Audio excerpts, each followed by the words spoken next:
এরাও শত্রু, মুখোশের আড়ালে।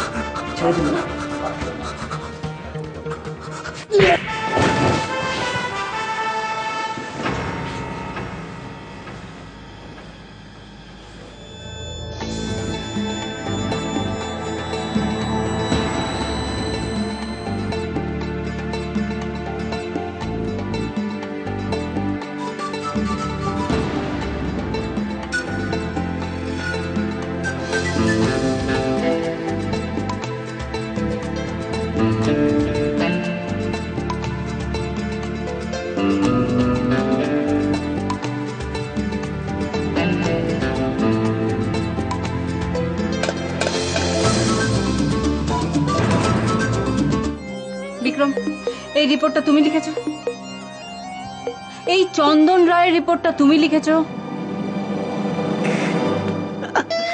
হ্যাঁ ম্যাডাম, কিরম ফার্স্ট ক্লাস লিখেছি না আমি? ফার্স্ট ক্লাস নয়, একেবারে ক্যালাসের মতন লিখেছো। তুমি জানো এই চন্দন রায় কে? ওর কত লম্বা হাত? তুমি কি করে এই রিপোর্টটা লিখে দিলে? কালকে রাত্রিবেলা আমি যখন আপনাকে ফোন করলাম তখনই আমি সব ছেড়ে এসেছি জানেন।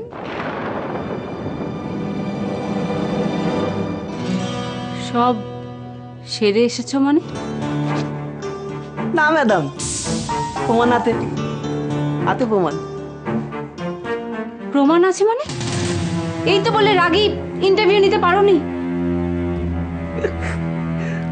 বললাম তো, আমি কোথায় বললাম যে ইন্টারভিউ নিয়ে?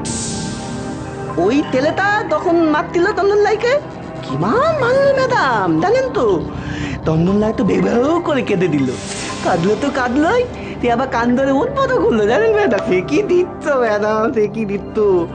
তন্দন লাই বললো আমি আর এরকম কাজ কোনো দিনও করবো না, ছবি দিল, লিখেও দিল জানেন।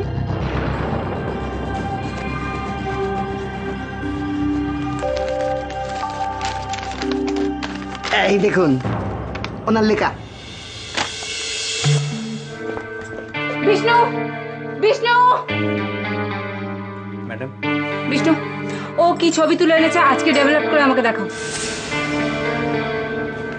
আর খবর নাও যে চন্দন রায় এখন কোথায় আছে। ওর যদি কোনো খবর পাও তাহলে এই খবরটা ছাপা হবে, তার আগে নয়। Okay madam. হ্যাঁ শোনো, একটা খবর দেওয়ার জন্য তোমায় ফোন করলাম। বল। বিনাশ আবার আজকে স্ট্রাইক করেছে। আর ওই চন্দন রায় আছে না, বড় ব্যবসায়ী যে ভোটের ক্যান্ডিডেটকে ফিনান্সিয়ালি সাপোর্ট করে, তাকে ধরে বেধড়ক মেরেছে। হ্যাঁ, আমিও এরকম একটা খবর পেয়েছি। আর খবর, ও তো খোদ সালা হেলথ মিনিস্টার। সে থানায় বসে স্বীকারোক্তি দিয়েছে, শুধু স্বীকারোক্তি দেয়নি, লিখিত দিয়েছে যে এলাকার নকল ওষুধের ব্যবসাটা তারই। আপাতত আমি রাখছি, বুঝলে, পরে কথা বলবো।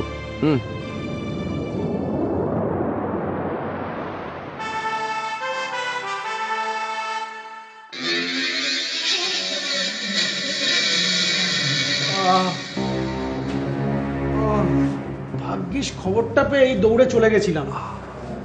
ঠিক সময় বড় স্যারকে দিয়ে ফোনটা না করালে স্যার আপনাকে এতক্ষণ কোর্টে চালান করে দিত, আর তারপর সেখান থেকে জেলে। আমি যদি ওইখানে থাকতাম না, ওই মালটাকে ওইখানে এই মাটিতে পুঁতে রেখে দিতাম।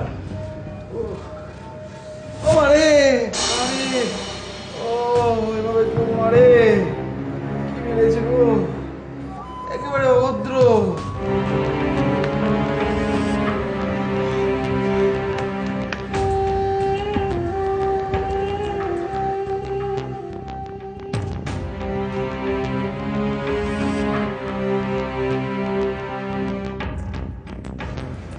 এদের মালিককে এত মারলাম, এতবার কান ধরে উঠবোস করালাম, কিন্তু কিছুই লাভ হলো না।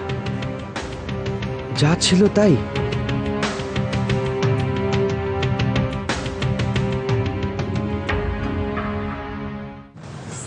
এরাও শত্রু, মুখোশের আড়ালে।